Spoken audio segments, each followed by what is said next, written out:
रहमदिल शहजादी और बुजुर्ग बहुत पुराने जमाने की बात है। एक दूर उफ्तादा सल्तनत में शहजादी अनाए रहती थी।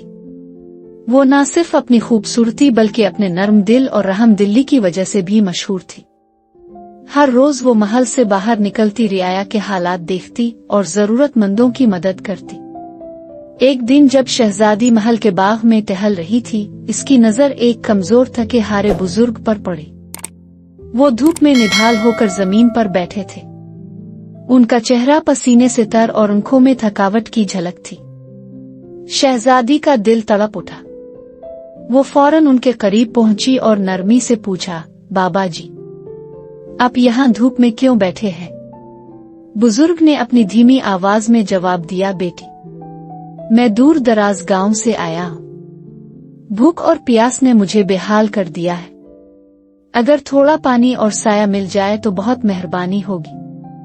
शहजादी का दिल ये सुनकर बहुत दुखी हुआ। इसने फौरन खादमों को बुलाया और पानी, खाना और साया फराहम करने का हुक्म दिया। लेकिन वो खुद भी बुजुर्ग के पास बैठ गई और नरमी से कहा, बाबा जी, आप यहाँ अकेले नहीं हैं। मैं हूं ना आपका ख्याल रखने के लिए। बुजुर्ग ने शहजादी को देखते हुए एक मुस्कुराहट दी, मगर उनकी आंखों में गहरी शुक्रिया और मोहब्बत की झलक थी। बेटी, तुमने जो दुखा दिया है वो इंसानियत का सबसे खूबसूरत रूप है। अनाये के दिल में एक गहराई आतर आई। इस दिन के बाद शहजादी ने सल्तनत में एक फरमान जारी किया, हर बुजुर्ग, मुसाफिर और मोहताज का ख्याल रखा जाए।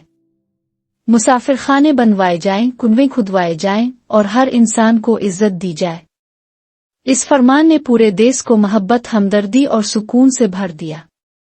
वक्त के साथ अनाये की सल्तनत एक ऐसा देश बन गई जहां हर दिल की धड़कन अमन और मोहब्बत से गूंजती थी। इखलाकी सबक, रहमदिली और खिदमत खुल्क न सिर्फ दिलों को जोड़ती है बल्कि कौमों को भी खुशहाल और मजबूत बनाती है।